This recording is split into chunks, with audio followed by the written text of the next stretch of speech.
Today is February 13th, and I wanted to talk about these TikTok videos that have been going viral starting from the weekend about how DOGE, the Department of Government Efficiency, has access to student loan borrower data. It's a violation, supposedly a violation of FERPA, and therefore you can get your student loans discharged. I came in Monday morning and I was told that we had so many questions about, is this true? Is this true that people can get borrower discharge because DOGE is looking into the Department of Ed records, which I want to make it very clear. Just because DOGE is looking into information with the Department of Ed does not mean they have access to borrower level data. Okay, that's number one. Number two, I want to talk a little bit about what FERPA even is, right? And then lastly, if there's a violation of FERPA, even if there were a violation of FERPA, why getting your loans discharged is not actually what would happen. There's a violation of FERPA.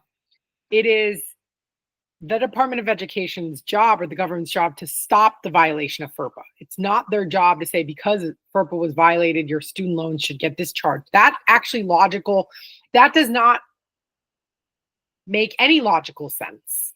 Like, it's saying, oh, I've had a hardship, financial hardship, discharge. I should get discharged because I've had financial hardship. That logic makes sense. Financial hardship, discharge. What does not make sense is FERPA violation committed by some government agency means I should get my loans discharged. That, to me, that logic jump was so extreme, and it went viral because I think everybody's trying to grasp at any straw to figure out loan forgiveness.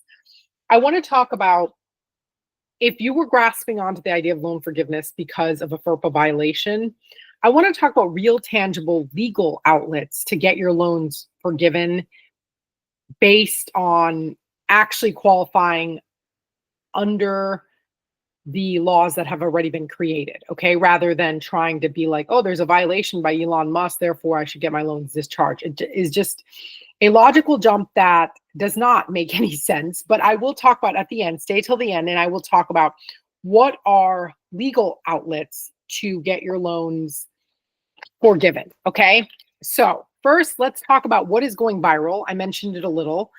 There's a whole article. I'm going to look on my phone here. In fact, it's gone so viral, and there's been so many questions, not just to us, that even the NASDAQ created a article about borrowers are trying to get loans forgiven by claiming DOGE broke privacy laws. Okay.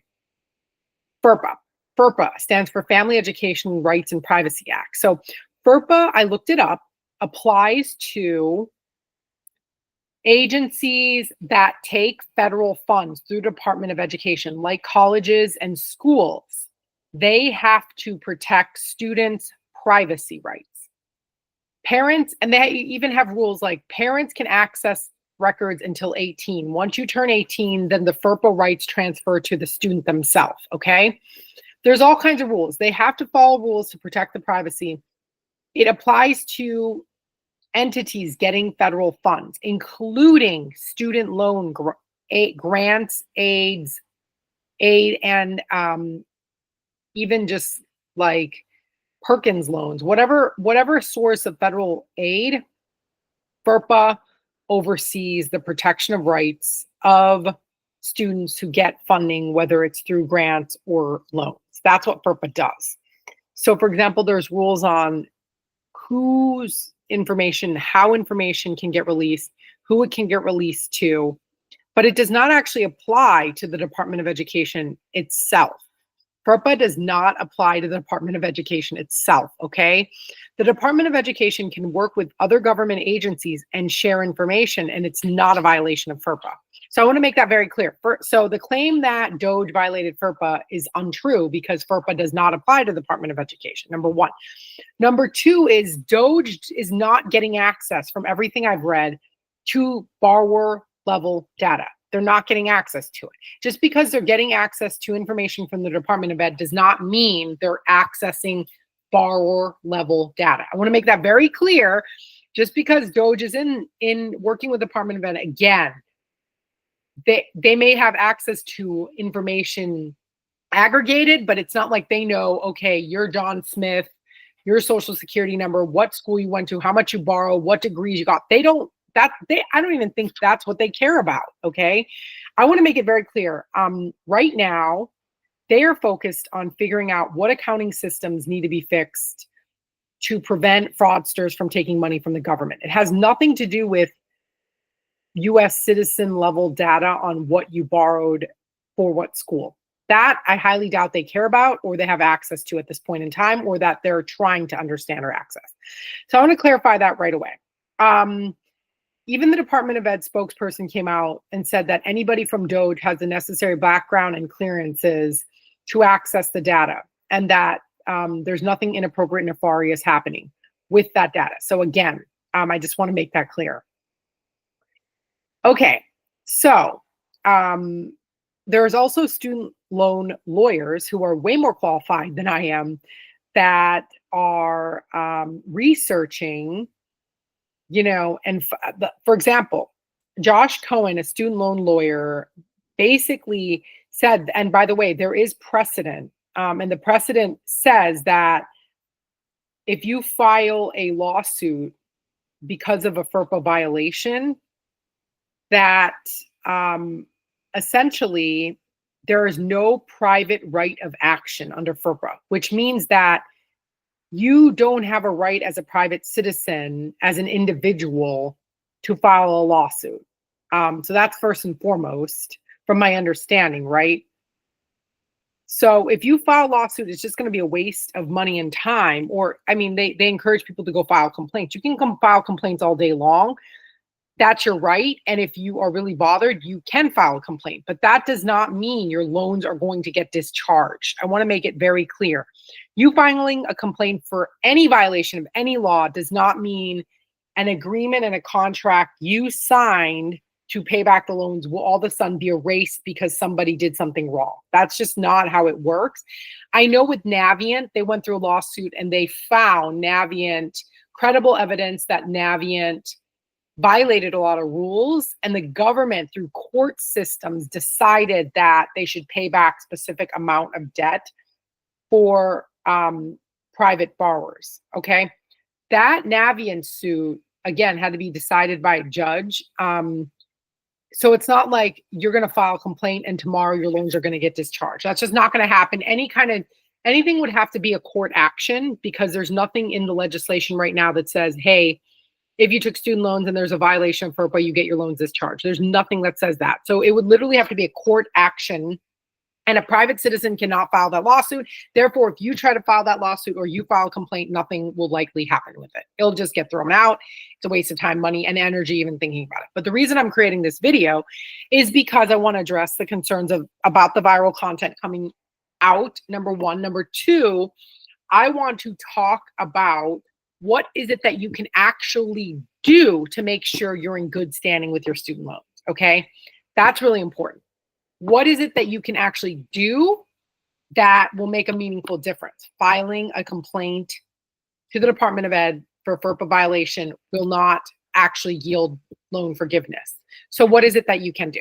So what you can do is, number one, make sure to understand how many payments you have made on your student loans, to understand the absolute term of when you are done paying your student loans. The reason this is so important is because we have so many public servants that come into LoanSense that we help get access to loan forgiveness.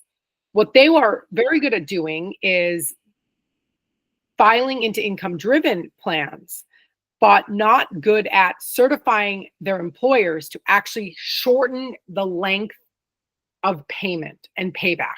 So if you do not file public service forms, depending on the program you're in, you automatically have 20 to 25 years of payback. By filing in the public service loan forgiveness paperwork and certifying your employers, you cut back down your payback time to 10 years. So the action you can take is make sure you understand, whether it's through going to the studentaid.gov site or going to your payment tracker through your servicer, knowing exactly how many payments you have counted and knowing when the end date to your payoff will be. That's step number one. Step number 2 is if there's any discrepancies in what you actually paid versus what is being tracked, make sure that that is corrected. We have templates, letters, documents to help people. If you need help, myloansense.com, we can help you with that, okay? That's the second thing, if there's discrepancies. The third thing is if you're trying to go for loan forgiveness is to minimize the amount you pay until your loans are forgiven. To minimize the amount you have to pay, there's multiple years and sources of income and proof of income, that you can use to lower your payments. If you're between jobs, you can use $0 income between jobs to certify your paperwork. If you made less last year than this year, you can use last year's income. There's all kinds of ways. If you had a huge bonus one year, there's ways to certify your paperwork so you don't have to use that year with a huge bonus, right? The point is there's multiple ways to manage your paperwork to reduce your payment until your loans are forgiven. That is a legal and already established pathway to forgiveness. Again, it's not like a pill, like you push a button, you get loan forgiveness. That's not how it works anyways. File a complaint, get loan forgiveness. That's not going to happen. It's doing the work required, making sure you understand how many payments you have left, making sure you minimize the amount you pay, and making sure you're tracking it appropriately. And if those things are not in place, you're not certifying your employers, if you're a public servant, we can help you make sure all those 4 things that I just mentioned are on track so that you can legitimately get your loans forgiven instead of trying to check to see if this DOGE action is a FERPA violation to file a complaint. I hope this video has been helpful. I want to debunk a lot of the TikToks, the myths going around out there. Let us know if there's anything we can do to help. Comment, like, subscribe. We respond to everything. And yeah, let me know. Let me know below, did you think those videos on the FERPA violation by DOGE means your loan should be forgiven? Did you think those were true, or did you think those were likely false? I want to hear. Thank you for your time. We'll talk soon. And happy Valentine's Day to all of you.